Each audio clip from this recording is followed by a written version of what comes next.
Hello, everyone. Thank you for joining us today. My name is Andrew Townsend. I'm an e-learning evangelist here with eLearning Brothers. Today, we're going to be talking about micro, macro, and blended learning. This webinar will be recorded. We'll get a copy of it emailed out to all registrants shortly after the webinar, and we'll also post this on our blog later in the week at elearningbrothers.com. If you have questions during the webinar, or if you'd like to participate, we'd love to see what you have to say. Use that questions panel. During the webinar, we'll try to pull from that questions panel periodically and get your questions answered. If we can't get to all of your questions, we will try our best to answer those questions either in the follow-up email later today or in the webinar recap later in the week. Also, one of the things we like to do after the webinar is try to follow up as soon as possible. Sometimes it's just to get feedback. Most of the time, we would like to touch base and make sure everyone's questions were answered after the fact. We're going to be giving everyone who is in attendance a free eLearning Brothers account if you don't already have one also, so be looking for that in your email. To talk to us about micro, macro, and blended learning, we have two special guests with us today. We have Chris Willis, our Senior Project Manager of Customizable Courseware. And Chris, I'll go ahead and let you introduce our other guest. Thank you, Andrew. I'm so excited to be here today with Becky Willis. Becky is here as the VP of Enterprise Engagement of EdCast and a principal for EdCast. Or she's principal of WillLearn Consulting. Sorry about that, Becky. But Becky and I actually have a history together working on a consulting level when Becky was in a senior learning and innovation role with Hewlett-Packard. And I was a consultant to the organization at that time. So we've been working together, mixing it up, blending it, and coming up with some of the world's most innovative and amazing solutions for a very, very, very long time. Yeah, let's not talk about how long, Chris. Okay. Well, not. I mean, obviously, look at us. It hasn't been that long. Possibly, right? Couldn't possibly have been that long, right? So yeah, but no, it's been one of the blessings of working with a company like Hewlett-Packard at the time was the fact that they were so far ahead in innovation in so many ways, and the things that we got to touch and got to be a part of that led us to where we are today. Just amazing pinch me moments. But now look at you now, a leader in your own right? Well, I think we've both done well, and we're enjoying it. I have to say it is a true pleasure to be working with Chris again, and have a tremendous amount of respect for the eLearning Brothers. So this is an honor. No. Thank you for joining us, Becky. I'll go ahead and send the screen over to you now. Wonderful. Looks great. There we go. Yay. Technology, I've passed. Yay. How exciting. Well, thanks everybody for joining us today. This is really fun. As Chris said, I work at EdCast. We're a learning experience platform. We're not here to talk about what a learning experience platform is, but we can certainly answer any questions that you have about that. And we're going to talk a little bit about something that EdCast empowers, something that EdCast makes happen, that I think as someone who's been in learning for I usually say, Chris, over 20 years, because when I talk about how many years it really is, it's just, well, I started when I was 12, so that's all there is to it. Exactly.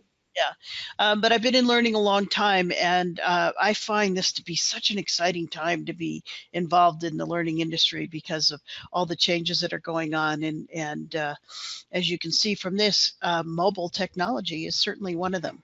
So let's get started and take a look at what's going on. So first of all, I want to start with the discussion of digital learning, because what we're capable of doing from a blended learning standpoint evolves from the fact that we've moved to digital learning. And I've heard in the past couple of years people talk about how disruptive digital learning is, and to me that's such a negative connotation about thinking about something. So I prefer to think about it as a revolution. And I got very energized this weekend thinking about what we were going to talk about, Chris. And I watched the movie Invictus. I don't know if you all have seen that, but it's about Nelson Mandela and the changes that happened in South Africa. And it's an extremely inspiring movie because it talked about how you can found a revolution, you can found a movement by being nice and by inspiring people. And they did it all with rugby, and you cry in the end because they win. And it's great Hollywood, but back to digital learning and the revolution. It's a new way of thinking. And my buddy Josh Burson describes digital learning in the way of the quote in here. It's bringing learning to where employees are. And it's a way of learning. It's not a type of learning.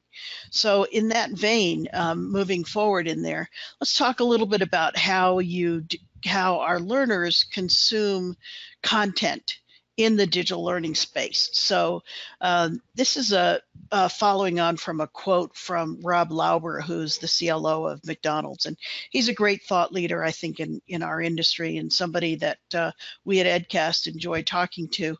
And he talks about people consuming learning from 3 different perspectives. So first of all, there's the scan, where you just kind of scan and you look at things. Think about how you go through Facebook and you just kind of scroll down, you look at all the Facebook stuff, or you're in Netflix and you scroll down and you think, well, I'm just going to scan and see what there is to do that. In the digital learning world, there's what we call digital daily insights. So little micro learnings, things that have been little pieces that have been put together by user generated people, mostly informal learning, which is another new concept, and mostly micro learning. And then if you see something you like, you dive into it. You click on it, you dive into it. In our conventions, that would be what we call a pathway. We used to call them curricula. Pathways are a little different. We have to change the names to protect the innocent. But diving into content is more like the blended learning approach that Chris and I are going to talk about today, with space learning, micro, macro, all sorts of different concepts brought together. And then finally, you want to really immerse yourself in a topic, a skill that you're going to build, something that you're going to really get into, and that's a journey for us. So you have blended learning programs. Sometimes things can last over a couple of weeks, couple of months, even 9 months. I've been involved in leadership programs and things like that have been over several months that worked out. And they have assessments in there, they're time things, and you're immersing yourselves. So think about, as we're talking through all of this, think about scan, dive, and then immerse in there. And Chris, I think this is, just one of the foundational things that we wanted to talk about is putting the user in the center of this whole mix. So what's involved in the mix when we talk about it from a digital learning standpoint? There's formal learning. Now, formal learning is all that stuff that we used to get from the LMS, all the courses, the e-learnings, all the things that you'd have to go in the LMS and try to find.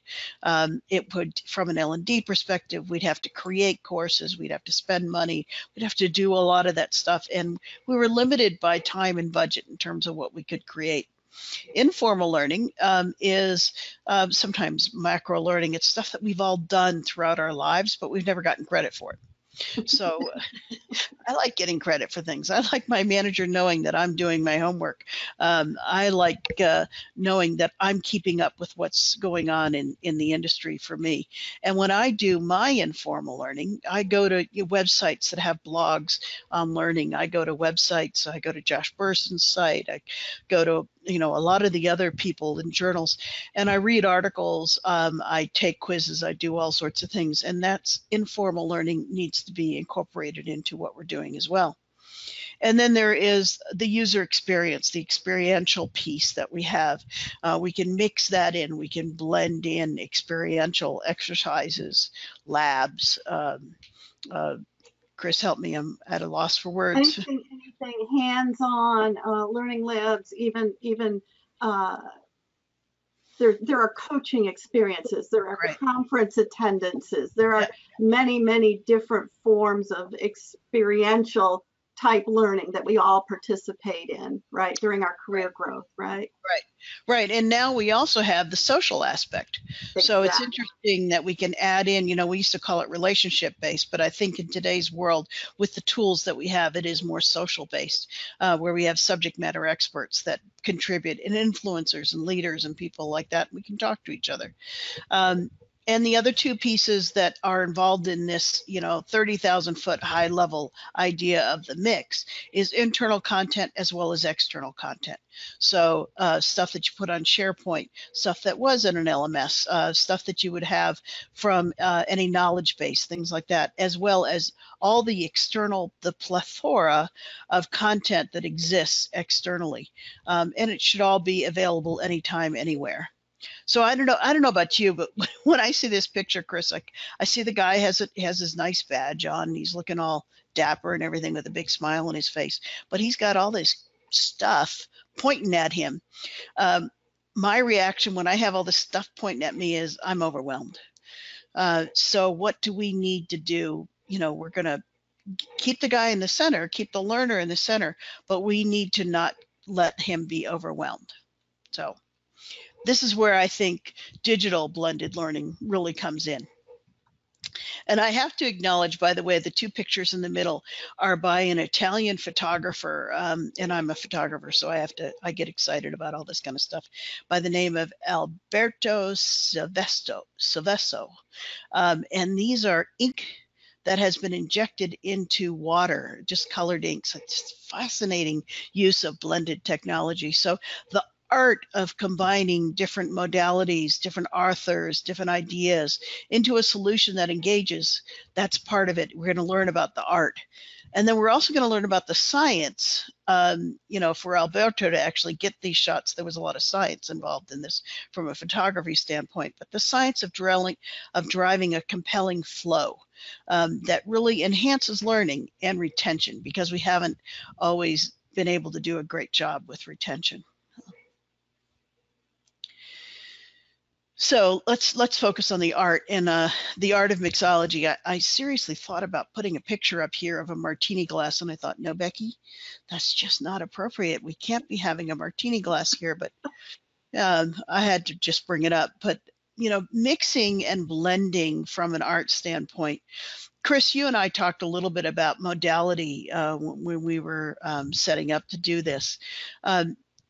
Let's chat a little bit about how we can mix some modalities and what your thoughts were in that regard. Right. So when we were talking about blending, and Becky and I were riffing a little bit on the whole idea of blend and how the notion of blending has evolved and changed. And it used to be blended learning, right? It was putting in you have somebody, they're putting in a CD-ROM on one hand and doing something online in the other, or we didn't even have online, but and then it was, you went to the classroom for half of it, and then you'd come back and do something, or maybe we'd bring a video in the classroom. Well, today we have all of these different, if you think of them from the art standpoint, we have a massive palette from which to choose the colors of how we want to color our learning experiences. And it really is an amazing, amazing time to be looking at it and say, how do we break out of the LMS and take all of these different colors that we have, and when we put this video together into this different context that we are architecting through these experiences, how that completely and totally changes the experience that the learner gets on the back end, right? Does that make sense? Yeah. I think it's, one of the things that we want to do is you have to have this blend. You have to think about this art because you want to have different voices. To always listen to one political party or one opinion or one side of the argument doesn't give you the full featured look at it. You want to hear different voices, and yet the real art to me of giving people different voices is to filter them. And that's where the curator comes in. And when I talk about curation, I talk a lot about art in curation too, because there is the 3 steps that I talk about, and anytime I do a workshop on curation, is find, filter, and blend. So easy to find lots of stuff when you're curating. The challenge is to filter it to the points that are pertinent points to, and that have this different modalities, that have these different mixes in there, and that's the goal to achieve in there.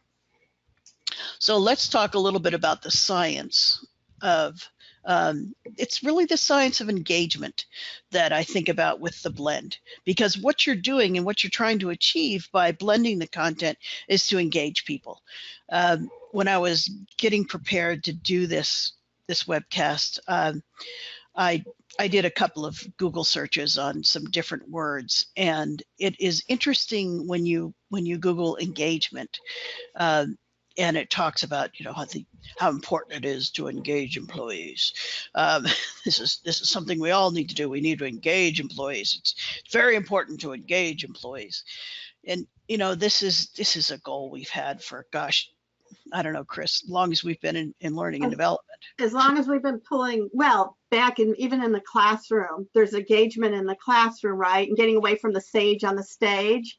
And then we got to where we're pushing pixels, and how can we, moving from click and twitch and yeah. Right, exactly, yeah. Right. Yeah. So, I mean, this is nothing new for those of us who are learning professionals, and we've been doing this. We've been trying to get people engaged for a while, but the flavor of it, I think, has changed a little bit, because we have this overload. We have short attention span theater. We used to, when I was in leadership development, we used to say leaders had a short attention span. When I was in sales enablement, we said salespeople had a short attention span. But I have to tell you, I have a short attention span. I am not a millennial. I have a short attention span. I get bored very easily. I want to jump from one thing to another. When I'm watching TV, I'm changing channels. An ad comes on, I'm changing it. Short attention span is a reality for all of us nowadays. And we have to, as learning and development people, adjust to what people want to hear and what they want to do. So that means, developing a flow that addresses the moment of need. Moment of need is a highly critical piece of what we try to do. At the same time as upskilling people to where they need to be in there. So, you see on this slide, you see that I put some really nice 4 bullets here of highlights and stuff, but the science that we've all done from a learning and development standpoint, from a design standpoint, is to mix those all up together to engage people. Go ahead. I was just going to say, I think we're seeing more and more. You're seeing a lot of things. I think the flavor of the day is neuroscience, and getting into how we learn and how the synapses are firing and how things are stored or whatever. But Becky, what you just said that resonated so highly with me is, if you were to watch, if you go back and watch a movie from, say, the 70s or the 80s, and you'll see scenes in the movie where we'll see somebody, they're going from point A to point B, and you'll actually see them get in the car and drive to that place or whatever. And you don't see that today. You see them like flashing from here to here to here, and maybe even split screen and 2 things going at once. We're watching the news, we're seeing things going on, and there's a ticker along the bottom. And I think even our own brains are changing. It's not a millennial thing. We have changed how we receive information and how we wish as learners to engage with the information. So now when we're looking at the science of engagement, we as learning professionals, we're sort of the omniscient observer that have the big picture and the context, and we're the guy behind the curtain determining how we can go to this major box of tricks and mix our palette and things and deliver them in a way with options we never had before, right? That's true. That's very true. Yeah. So here we are. We hear constantly, well, you have to address learning because this is what millennials think. This is what we all think. So. Yeah, so let's take a look at what some of the pieces and the parts of the mix are. And I'm sure you're all thinking as you're looking at this slide, it's like, God, I could think of so many more. So let's, as you guys think of more pieces and parts that you can put into the mix to make a blended learning experience, let's hear in the questions tab any extra ones that you think about. So in the meantime, these ones that we have. So Andrew, are you going to tell them how to put it in questions or? Yep, so just use that questions panel and I will voice those as they come in. Okay. So while you're all thinking of that, got a couple of things on here that obviously most of us know. That people might not be familiar with. The one up at the top that says UGC, that is user-generated content. That's one of the digital terms that we all talk about. Flip the classroom, a whole new thing where you do the learning ahead of time, and in the classroom you're actually doing more experiential type of work, more coaching, things like that. Doing a blended learning experiences enables these types of space learning, flipping the classroom, user-generated content, those types of things. Some of the ideas that are coming in, blogs, lunch and learn, Q&A sessions, structured huddles, mentoring, infographics. One person says, what about learning with music or audio to create mental associations? That's an interesting one. Yeah. Chat rooms via the LMS, augmented reality. That's another one that's becoming more and more popular. Sure. Shadowing, simulations, peer-to-peer, wiki is one of them here. Yeah. Open office hours, that's a big one that has come out a few times. Yeah. Great. Wow, Andrew, you're going to have to copy those. I'm going to need all of that in my notes. Those are great. Now, so I'm excited. We have a great audience, Chris. This is cool. So let's take this mix. Let's take these minor pieces that we've pulled up, and let's take a look at an example of what it can look like. Okay.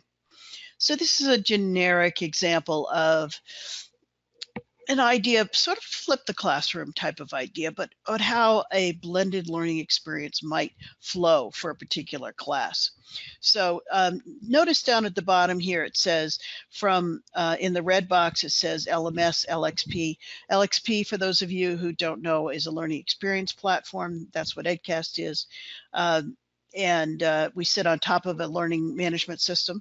The green boxes are third-party content. So in that respect, I'm talking about third-party content that comes from people like lynda.com or eLearning Brothers or anyone else that creates great third-party content. And then business content would be coming from subject matter experts or business learning people or influencers and things like that. So just looking at these boxes and the colors that I have here, that you can see that pre-work, which used to be a dirty word. I remember, again, back when I was in leadership development, trying to get leaders to do pre-work was one of the arts and sciences that we were always challenged with. How do you get people to do pre-work? And Chris, you know, I think someday we could talk, like probably do a whole webcast on pre-work and how to make that engaging and how to flip the classroom so that pre-work is actually possible. But you know, having an engaging pre-work assignment, a lot of that is going to be micro learning. And it's going to be a blend of internal and external type content.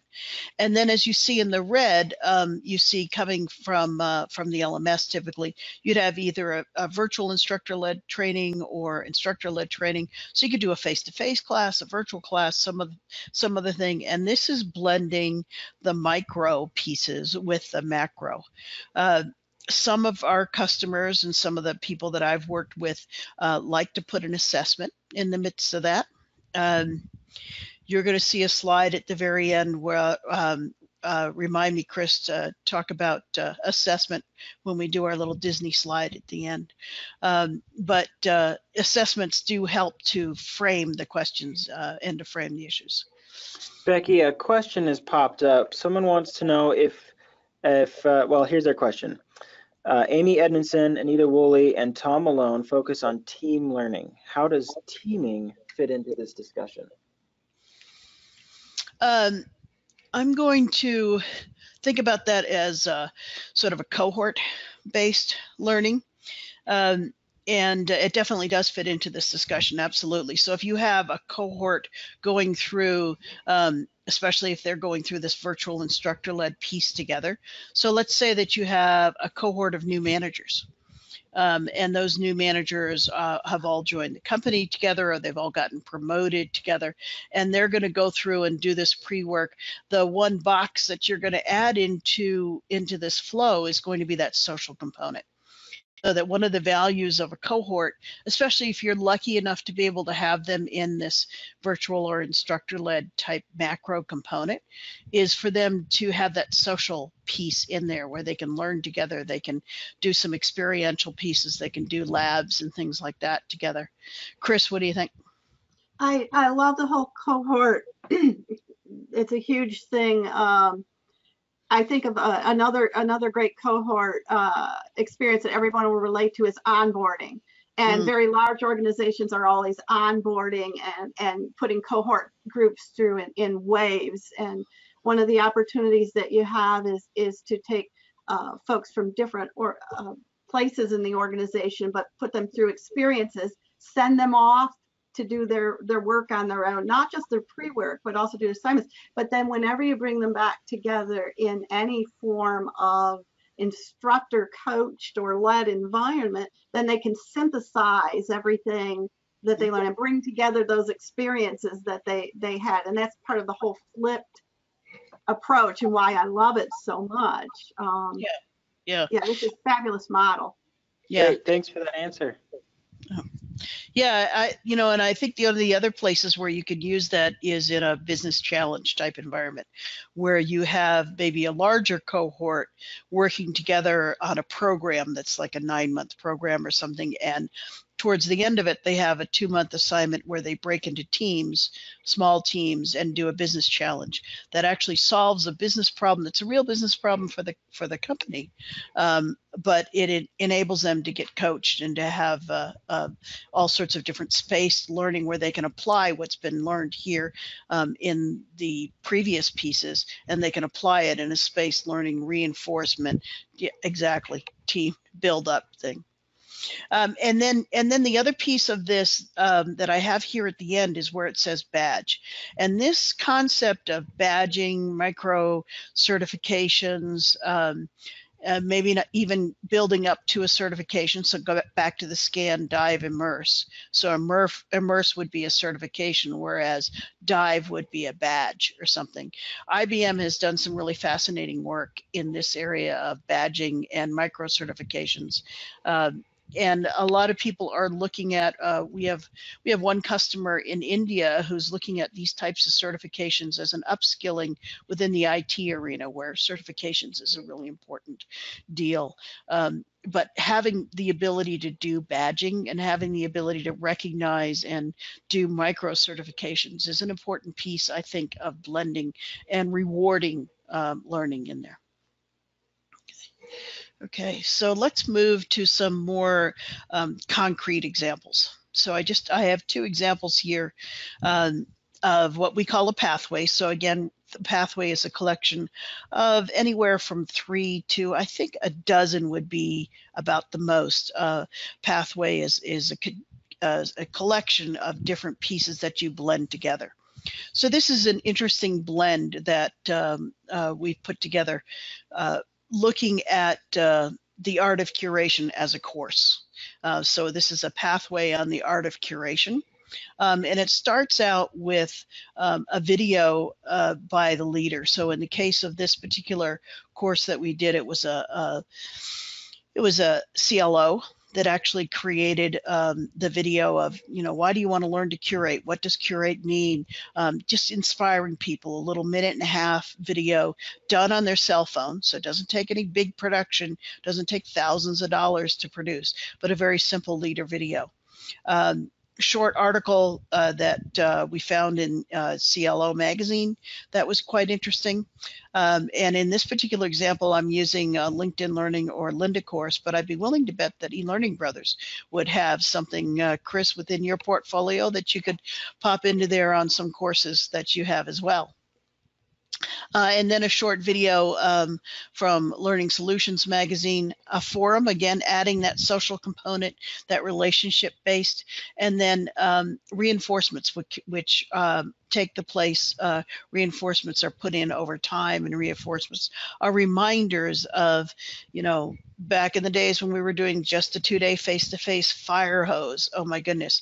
Now reinforcing, hey, remember you learned about this, here's something to remind you about that. So putting that reinforcement in there.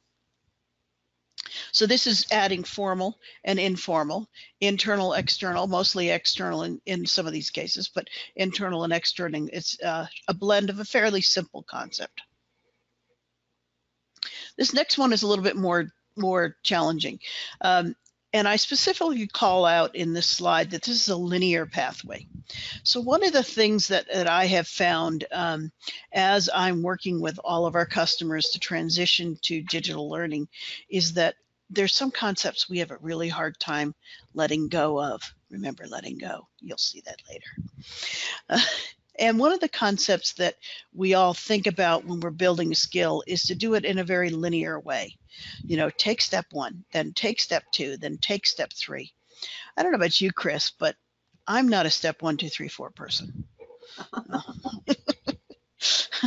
I guess I'm a little too much of a rebel, but I like to pick what it is that I find interesting and what I have time for.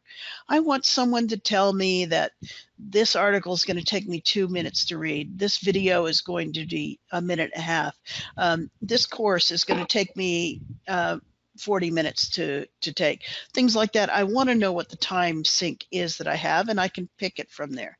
So one of the things that I advise a lot of our customers on is to not focus so much on linear.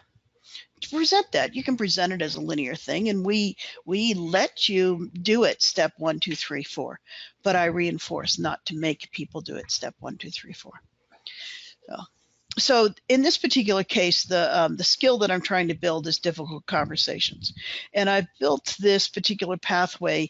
3 years ago, I took a course on difficult conversations from a very famous and very revered vendor who does an excellent job at difficult conversations. They are amazing and they are well respected within all of our industry. But I came home from that 2 days of a fire hose, and I had this little sheet of paper that I put up on my wall in my cubicle at HP, and I looked at that, and about a month later I looked at it and there were 9 concepts and I could remember 3 of them. Right. Forgetting curve, lovely. So doing blended learning and coming up with approaches similar to this is one of the things that will help us with that forgetting curve. Being able to put together pathways that enable you to remember that you build on your skills and you build with different modalities. That's what's going to help to build that skill rather than the fire hose. So in this particular example, I have broken it down to why, what, how, and then a retention piece in there. And you'll see that there are different pieces in here. There's, again, an internal piece of I love to start with, why do you want to do this? Why do you want to take this course? Why do you want to have this pathway? And in this particular case, the why video that's been created can also serve that moment of need. I'm about to have a difficult conversation with someone and I don't know what I should or shouldn't do. So in this 3-minute video, I'm going to give you some hints and helps that's going to make it a little bit easier for you. Very short little video to do that. And then there's an article from Harvard Business Publishing, one of my favorite content providers. There's a 20-minute TED Talk. Now 20 minutes really goes way over the edge for micro-learning nowadays. Some people don't have the patience for that. This particular TED Talk was well worth 20 minutes. And it was done by one of the authors of this incredibly famous Difficult Conversations course. Free, open content. I happen to have a LinkedIn Learning course that's there. Again, Chris, eLearning Brothers provides great courses that are around all of these topics.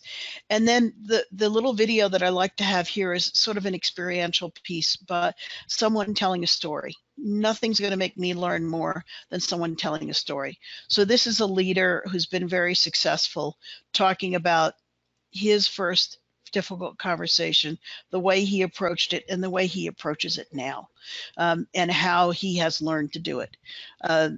The Get Abstract piece is a Get Abstract 3 or 4 page version of the book on difficult conversations, the book on difficult conversations. And then there's a bunch of retention pieces that go with that. So these are just a couple of examples that we've put together. Some of these examples are things that we just give to our customers that we have on our own site and things like that. And some of these I just use as examples to teach how to do this type of blended learning. Any comments, Chris, on any of these? No, I love blended learning paths, and I'm a huge fan. You mentioned allowing people to some degree to choose their own adventure. One of the ways you can do that, if you feel like you must do something that's linear, then come up with and curate blocks of experiences or learnings and allow them, the same way as if you were taking a college degree and you would have electives. At this point in your experience, you may use all of these, but you must pick one. Yeah. And let them choose if they want to read or watch the video or whatever, or if they want to. Certainly they may view them all, but you must do at least one. So there's ways you can set up the paths that still give you the control of overall making sure that this one piece is not missed, but that overall it still turns over how they want to learn back to the learner, right? Yeah, great. Okay, so get my cursor back over here. Oops, there we go. So just sort of an overview of some of the new concepts that we've been talking about. And here's the reality: we're all upskilling ourselves to learn about all the new things in digital learning. Our product has artificial intelligence in it. It has machine learning, and sometimes that can be intimidating. Sometimes that can be, oh my gosh, is this new way of learning? Is all of this stuff? Is this gonna make my job go away? And I think we all have those moments of fear in there. But for me, since I've been involved in doing all of this innovation and talking to other folks about it while I was at HP as well as on my own company and at EdCast, this is exciting. This is new stuff for us to learn. There's what can we do in microlearning? How do we put all that together? How do we answer a moment of need? I mean, we've answered a need for years and years and years, but a moment of need, that's a different way of thinking about it. Adaptive learning, gosh, that's another big canvas for us to be painting on. How do we implement adaptive learning, and where should we implement adaptive learning? And Josh talks a lot about continuous learning, and that's what we're really trying to achieve. We've done it our whole lives. When we have a question, I can age myself and say I looked it up in the Encyclopedia Britannica, but you've looked stuff up. The web has been around since I was born, obviously, but we look stuff up, we get answers, we want to continuously enhance what we learn.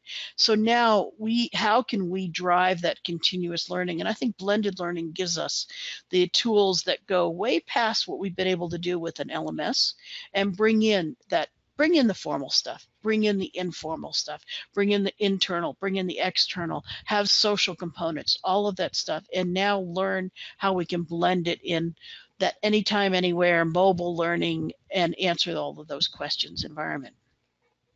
Oh, Chris, other ideas that you have in terms of some of these new concepts?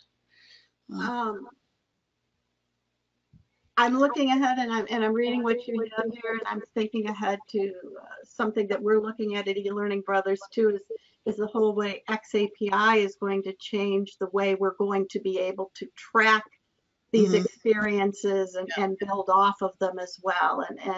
And as I hear you talking about the new ways that we're blending and delivering, there's also, and also in the moment of need, we're going to have both the ability to deliver differently, but then also see what our learners are doing, and we as learning professionals adapt from that, adapt the way we deliver our learning. It is a very exciting time to be in learning. Yeah, having data to be able to react to is an exciting piece, and having the analytics that we have. Yeah. Andrew, I see you've popped in. Yes, we have a question that kind of relates back to that XAPI tool. How do you insert progress awareness into blended learning? How do you make the learner aware of their progress? That's a great question. I'm going to speak about EdCast totally here in this particular one, because this really applies to how we do it at EdCast. And Chris, I can rely on you for that outside of the box piece as well. At EdCast, we look at things as learning journeys, and we can do a graphical representation of how far along, let's say, a pathway, or we also have journeys that are multiple nested pathways. How far along are you in that journey? And right on the homepage, we show people for the stuff that's been assigned or required of them, where are they on that journey? And we also show in different places where you've earned badges and what you have completed. So it's all visible to you, and it's visible to your manager if that's the way your company decides to set it up, based on your privacy rules that you have in there. And XAPI is a very big piece of all of that. We use XAPI to integrate all sorts of different content. So we integrate content from third parties. We integrate content from LMSs. We integrate content from free and open content, so that you can actually get a view and get the analytics that you need, and that we haven't been privy to. And we use a business intelligence tool to be able to actually graphically represent those analytics. So that's my spiel on EdCast. This is one of the things that I was going to say at the very end, because I want this to be something where you all can learn as much as you can about the concepts of blended learning, and then, you know, what EdCast does is enable this, basically. So, Chris. Right. So from a very generic standpoint, taking it down, using a tool like XAPI, that in a nutshell, it allows you to use a verb sense and track using a syntax of what learners have actually done, and then what they do after the moment that they use what you have, depending on how you set up. And then at the higher level, for those who are able to use a tool like EdCast that has those dashboards and everything all baked in to enable you to do it in the way that back in the day, when you first got an LMS, it enabled you for the first time to have visibility to what courses people were taking and what they were doing. If you can take it now on systems like this, like EdCast, that just put that on steroids and allow you to take it to the next level. Yeah, and it's very cool. It's, from my standpoint, again, having been in learning for so long, it's very cool to be able to see what content's doing well, what content needs some help, who, from a user-generated content, who's doing well, who needs some help, who needs some mentoring, where are the gaps, and how can you fill the gaps. That's really great to have that. Other questions? Another question came in. We are developing learning materials for both master trainers and the end users. More and more, I believe we don't need a formal LMS that restricts people to seats in courses. Any ideas or suggestions on what is a viable alternative for an LMS? You know, one of the questions that we get a lot is, what's the difference between a learning experience platform and an LMS? And those lines are definitely blurring. We have customers who do not have LMSs. We have customers who use them for a couple of legal things, or for doing registration for ILTs. That's one of the great things that LMSs are able to do. So training management systems can do the same thing. But we also have customers who do not have an LMS. We have customers that just use EdCast or our own integrated LMS to manage those little pieces that are left over.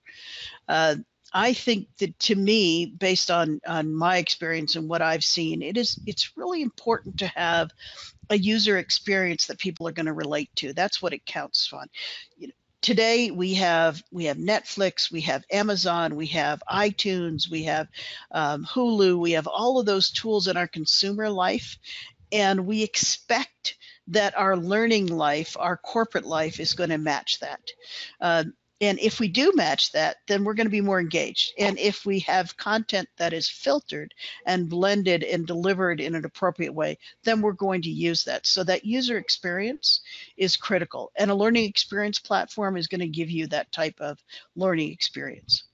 The second thing that a learning experience platform is going to give you is the artificial intelligence and machine learning piece of it. So think again back to Amazon. I recently bought a new house. Very exciting. Yay, moved into it. I'm all happy. And I looked forward to the idea that I'm no longer in California, so I have a house that's a livable size. And I wanted desperately to get one of those robot vacuums. How cool are those things, huh? And I went on Amazon to go research the robot vacuums, and Amazon, because I shop there a lot, knows that I have a dog. I'd show you my dog, but he's not allowed in the room when I'm doing a webcast, but he is the cutest dog ever. And Amazon knew I had a dog because I buy stuff for him, and I wanted this robot vacuum. So Amazon said, hey, go get this model because it's for households with dogs. Works perfectly. Little things don't get bunched up with dog hair. It's great. So what they're doing with that is using artificial intelligence and machine learning to learn what it is that I do, learn what my behaviors are, and to suggest things to you. If you liked this, you'll like that type of thing. So EdCast has a layer of machine learning and artificial intelligence that helps to personalize the learning for everybody to make it easier. Again, user experience, number one, in there. And these are critical pieces that I think are going to drive that continuous learning habit. So to quickly add on what you're saying with another Amazon example, when you finish a book now, Amazon knows what kind of books you want to read because it knows your taste in reading. As we become more involved with learning, we will also know your taste in learning, and we will be able to not only suggest where you go next, but how you want to receive that, right? Yeah, that's a great point. That's a great point. And that helps to personalize it. So one of the outgasses of all of that, one of the outcomes of having that learning from your actions in machine learning is data. So anything that has machine learning is going to compile a lot of data. And now you get analytics about how things and people are performing. Thanks, Andrew. One more question.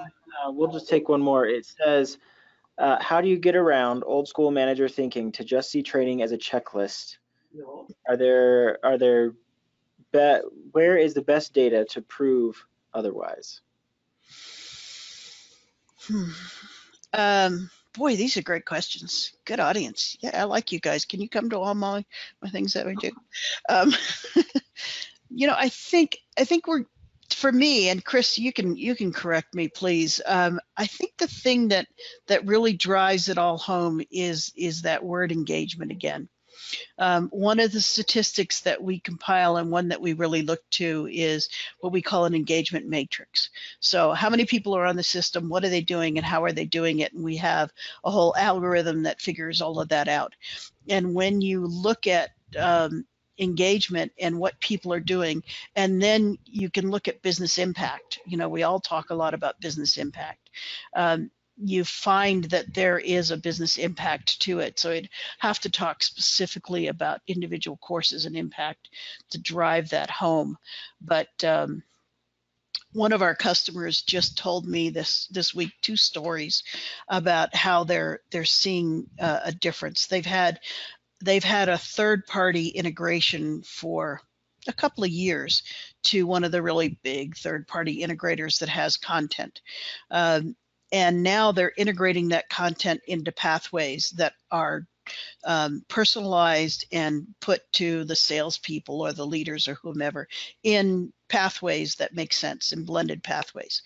And that third-party integrator has seen a doubling of the people who are taking the courses and who are finishing the courses on the integrator site.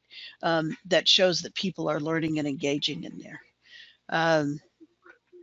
Chris, any insight from your side on that? Just kind of quickly a point that we want to get from correlation to causation, right? And so when we're doing things and checking them off on a list, we can make these massive guesses about that this was our current state. We put X number of individuals through this learning, and then this is what happened. But we never know, was it actually the learning that caused that to happen? The more data we have and the more data points we have, the more we can start getting to where we actually have what we need to start saying. When we bang the pipe here, we get the drip here, and that's really what we're kind of looking for. Ultimately, for business experience, the highest level of measurement, business level outcomes, and ROI. Okay, so you said that was last question, Andrew? Yeah. There are more questions, but some of them are likely going to lead into a long discussion. So what we'll do is I will get these questions out to you, Becky, after the webinar, and we'll see if we can get these answered before the end of the day for you guys. Perfect. So, so one of the points that I do want to make to all of this is when you do make this jump to blended learning, there's a whole bunch of new tools that you want to do, that you want to use to create the blended learning thing. So I list here that there, there's video, there's animation, live streamed, like you do on Facebook, having live streams, leaders live stream that, knowledge bases, freemium websites, subscriptions, responsive design, tools like GoAnimate, tools like GoMo, and then of course there's Articulate and Captivate and all of the tools that we've used previously. There's things like MOOCs. Lions and tigers and bears, oh my. And Chris, I know that eLearning Brothers has some great tools that help to enable all of this this learning as well. Absolutely. This is all of the things that you just talked about are all things that we do in our webinars and provide with our templates and our customizable courseware and the other tools that we give. And Becky, we're just going to have you come back and talk more to dig into these things more and get into some of these questions. Yeah, I mean, I just spent a week ago. Was it just a week ago? Oh, my goodness, I just spent time at ATD in San Diego and going around to see some of the tools that are available now. I found a really cool tool to drag and drop learning and assessments, and boy, it's amazing. It's some cool times. So I mean, one of the things that's, to me, the bottom line of all of this is there is no shortage of content, and that's part of the issue. Our job really is to take all of this stuff that exists out there. So you kind of see this as in columns. We've got freemium, we've got premium content, we've got third-party content providers that are well known like Lynda and Skillsoft and Open Sesame, and we've got Khan Academy, we've got MOOCs, we've got things like SharePoint and Box and all of that stuff that, places where we can go and get content. We've got people who are compiling different types of content like Go1 or Open Sesame, and all of these people that have focus, and they can do video, and they can, tons of places to go get content. But we have to sift through this. We have to find, we have to filter, and we have to blend. We have to curate. So just to wrap it up, these are just some of the few concepts that, as much as we can talk about in this short period of time about blending digital content, just remember to blend all your different types. and remember your bite-sized stuff. Keep it up and add it into the traditional. It's all about the learner. I mean, we used to do performance consulting. We're still doing performance consulting. One of the great books from years ago that's in there. Keep it engaging. Limit the complexity. Limit your control that you have in there. Find, filter, blend, learn, do, share, all sorts of really cool things. So the moment of need and reinforcement. So, you know, here's my fire hose. This is the one slide. You're going to take a picture of this particular one. Okay. And this is the one thought I want to leave you all with. So, tribute to Disney. I'm not going to sing for you. Be very happy that I'm not singing for you, but we need to let it go. We need to be there. We need to be mentors, and we need to think of Elsa and let it go of the command and the control. This is going to happen if we do it right. If we design right, it's going to happen. A tribute to Mark Twain. Think about continuous learning. So continuous improvement is better than delayed perfection. And just if you want to learn more about how EdCast enables blended learning, please give me a call. If you want to learn more about how eLearning Brothers enables blended learning as well, give Chris and Andrew and the whole team a call.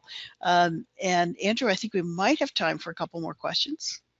Sure. Let me take the screen back really quickly to talk about this really quickly. So, Chris and Becky, thank you so much for this presentation. Becky had mentioned you can get a lot of assets from eLearning Brothers. You can get those by calling 801-796-2767. You can always send an email as well to info@elearningbrothers.com or just visit elearningbrothers.com and take a look for yourself. You can always dig around our library and see what we've got.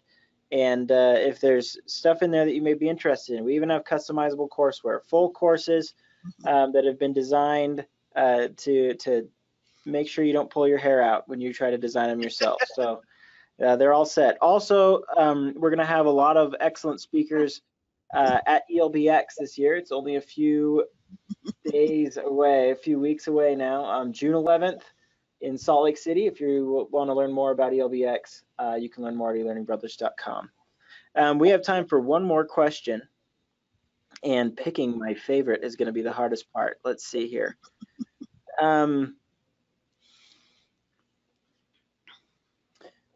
Here's one.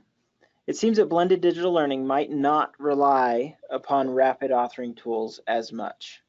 Do you agree?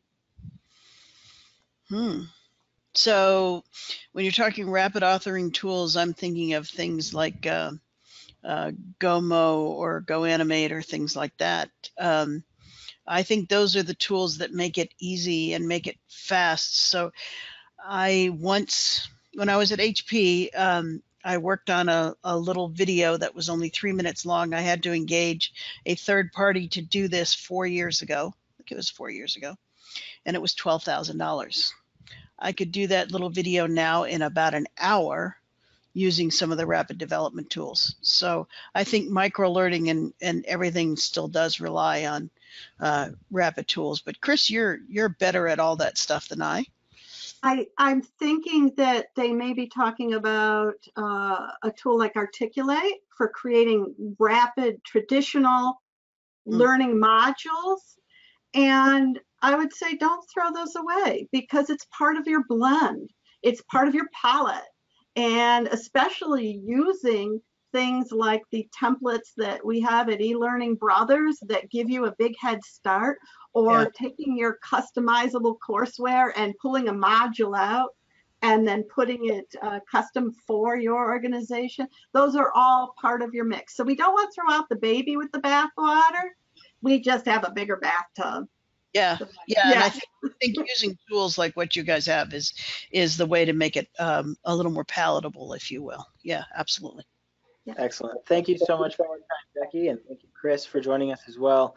We will hopefully see you all in future webinars, and thanks for joining us, everybody. We'll see you next time. Thanks all. See ya. Thanks, everybody. Thanks. Thanks, Chris. Bye-bye. Andrew.